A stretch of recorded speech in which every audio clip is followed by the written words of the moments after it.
Okay, so this right here, this is arguably, okay, we don't have to put arguably, this is the best philosophical book has ever been written in history of philosophy and history of literature. Okay, this is on another level.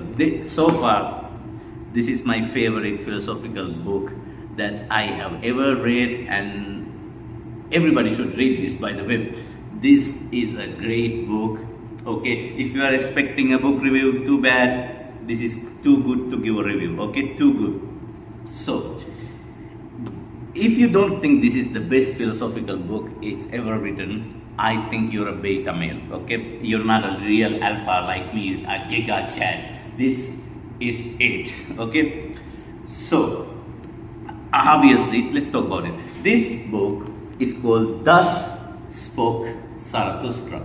Okay, it's called Thus Spoke Zarathustra, not Thus Speak Zarathustra, Thus Spoke Zarathustra, and it was written by a German philosopher named Friedrich Nietzsche.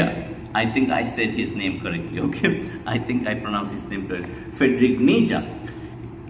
It's a fucking masterpiece. Okay, so first of all, let me tell you, I read this book when I was in severe depression, and this book cured me. I didn't need no fucking therapy, I didn't need no anti-depression. All I need was Zarathustra, wise word from Zarathustra to pull me out from the abyss. Okay, so there are lots of things in this book, and let me tell you, there is a major plot point happening in the beginning of the story, which unfortunately I cannot talk about because one of the main character dies. That's the way I can put it. Okay, and Zarathustra know this main character is dead already.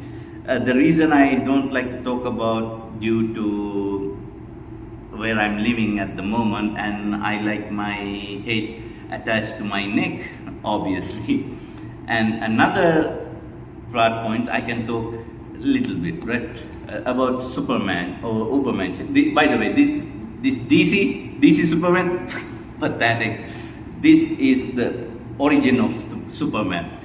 Zarathustra knew DC will make Superman before even DC knew they were going to make Superman. Okay, so the concept of the human need to evolve, right? Need to become this Uberman or Superman, which is great. And don't get me wrong, this is a very hard book. This is a very hard book, and I actually read it 3 times. I read it 3 times, and at the first time I didn't understand most of it, but there was this feeling, there's this feeling once you read this book, you like, I didn't understand anything, but I feel enlightened. Okay, I did not understand the book, but I feel enlightened. There is something about this book. Let me read it again. So I read the second time, and now I understand. I thought, now I understand this book. Now I understand Zarathustra. So there is Easter eggs, which you only find, at least me, I only found in the second reading. And I understood the story, right? I understood the basic of the story. And let me tell you, if you are into philosophy, this is a book you should consider reading. It is hard, but it's worth it. It's really worth it. And the third time I read it was, I understood it. Okay, now I know. Now I know the meaning of life. It's okay. You can relax. I'm just kidding. But I really want to read it again. One more time, maybe 2 more times. I really enjoy this book, and there are certain things some people might find controversial, but I did not find any of this controversial.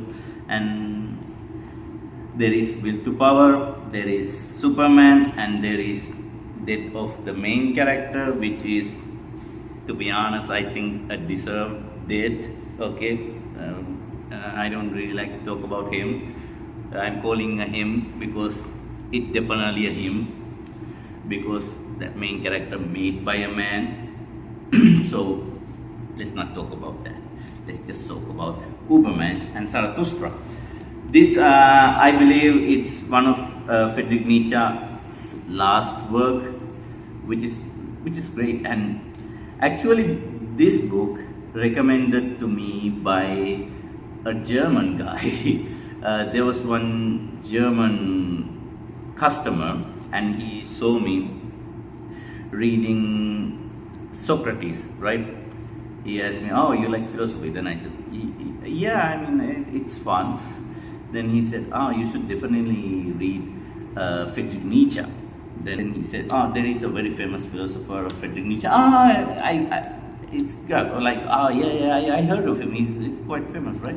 And he said, "You should read his work. It's really nice. It's very refreshing." Then he said, "If I were to recommend, I would recommend Thus Spoke Zarathustra," which, like the idiot I am, I picked up this book, and I was like, what the fuck? I don't understand anything. I thought maybe philosophy is not for me. No, definitely philosophy is not for me. But I kept going through. Okay? Why I kept going through? If the way of future is communism, let them come to Berlin. Wait, no, that's not the quote. That's the wrong quote. No, the correct quote is, why do we go to moon? We go to moon because we fucking can, and it's fucking hard. We do hard things, okay? So I read it, and surprising to say, after I read this, I actually bought 3 other Friedrich Nietzsche book, Gay Science, Beyond Good and Evil, and what's the other one? Eco Homo. I did not read Eco Homo and Beyond Good and Evil, not yet, but I will read it. Maybe not now, because I'm now reading a psychological book written by Dr. Thomas Sazar called Myth of Mental Illness, which is great too. But this is another level, man. You should definitely read this book. If you are in philosophy or literature also, this book, let me tell you, this book is life-changing. It's life-changing. It will give you a new perspective on life. And there is something which grabbed my attention called Amor, fati, right? It's called eternal life. So at near to the end of the chapter, the end of the book, there is Zarathustra means bunch of people, right? Bunch of higher men. If you read it, you will understand. I'm just trying to keep it basic and normal. He meets some guys and he gets happy. He said, "This is it. This is it. Yeah, like, man, I would repeat this life for eternity over and over and over again." It's already in the gay science as well, but this one goes to practical mode. So Zarathustra, Friedrich Nietzsche, he give us a scenario, right? This Zarathustra, he don't really have the greatest life. He have this life. So what Zarathustra is saying is, if all the bad things, good things, everything come to this moment, I will repeat my life for eternity. I'm fine with that. I found it fucking great. For me, in life, I was thinking about, oh, I fucking hate life. Thank God we are going to die. Thank God I'm going to die. Then after that, there is nothing, right? That was my world view. But after reading this, I thought, what the fuck? Man, like, if I'm going to repeat my life, well, technically you're not going to repeat. It's a worldview, right? It's a philosophy. Live your life as if you want to return it for eternity, right?